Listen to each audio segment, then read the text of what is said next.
नमः शिवाय। श्री रामचरितमानस के उत्तरकांड में काकभुसुंडी जी अपना अनुभव बता रहे हैं। निज अनुभव अब कहूँ खगेशा, बिनु हरि भजन न जाहिम कलेशा। अर्थात कलेशों से मुक्ति एवं सच्ची सुख शांति हरि भजन के अतिरिक्त किसी भी प्रकार नहीं मिल सकती। लेकिन हरि भजन अर्थात हरि भक्ति तभी सुख शांति प्रदान करती है जब उसे धारण किया जाए। अगर हम भक्ति करें नहीं, सिर्फ उसकी चर्चा करें, तो इससे सुख शांति नहीं मिलती। अतः हमें यह समझना होगा कि भक्ति हमारे व्यवहार में कैसे उतरे।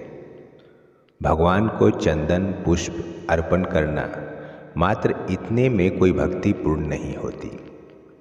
यह तो भक्ति की एक प्रक्रिया मात्र है। भक्ति तो तब होती है जब सब में भक्ति भाव जागता है।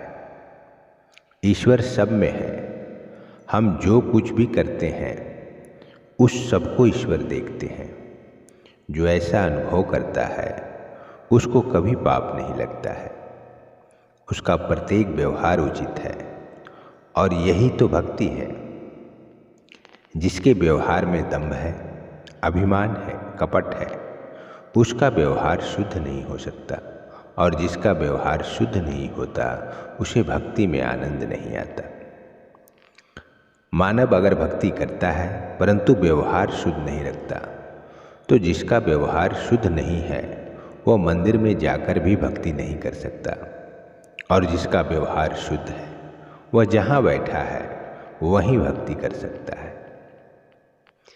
रास्ता चलते, गाड़ी में यात्रा करते, अपने दुकान में बैठकर धंधा करते, ऑफिस में बैठकर काम करते, यानी सभी स्थलों पे सतत भक्ति करनी है। भक्त अगर बाजार में सब्जी लाने जाए तो यह भी भक्ति है, क्योंकि उसका ऐसा भाव है कि मैं अपने ठाकुर जी के लिए साग सब्जी लाने जाता हूँ। प्रत्येक कार्य में ईश्वर का अनुसंधान हो, यही भक्ति है। इसे ही भक्ति कहते हैं। प्रभु का स्मरण करते करते घर का सारा काम करना, यह भी भक्ति है। यह घर ठाकुर जी का है, अगर घर में कचरा रहेगा तो ठाकुर जी नाराज होंगे, ऐसा मानकर झाड़ू देना, यह भी भक्ति है। मेरे प्रभु हृदय में विराजमान है, उन्हें भूख लगी है, ऐसी भावना से किया गया भोजन भी भक्ति है।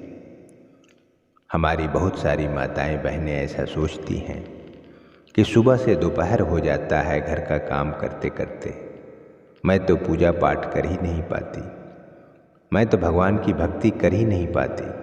ऐसा नहीं है। वह अपना काम करते करते भी भक्ति कर सकती हैं। वह जिस काम को भी कर रही हैं वह यह मानकर करें कि हम अपने ठाकुर जी के लिए काम कर रहे हैं। अगर घर का खाना बना रही हैं तो वो भी यही समझकर करें। अगर घर वालों की सेवा कर रहे हैं तो वो भी यही समझकर करें कि हम जो कुछ भी कर रहे हैं या अपने परमात्मा के लिए कर रहे हैं, और यही भक्ति है। कार्य तो एक ही है, परंतु इसके पीछे रही भावना में बहुत फर्क है। महत्व क्रिया का नहीं, क्रिया के पीछे भावना क्या है, यह महत्वपूर्ण है।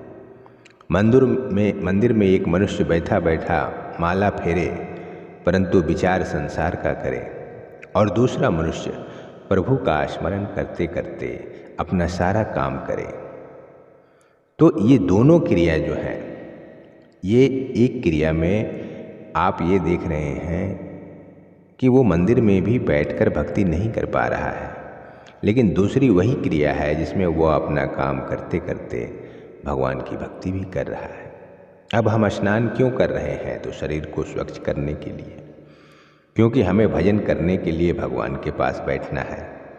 हमारे पसीने की दुर्गंध भगवान को ना आ जाए, इस भावना से स्नान करना भी भक्ति हो गया।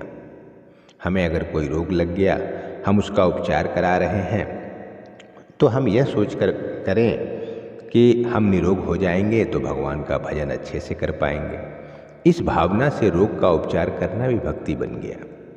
अतः अपने शरीर और मन की सब क्रियाओं को भगवान से जोड़ दें।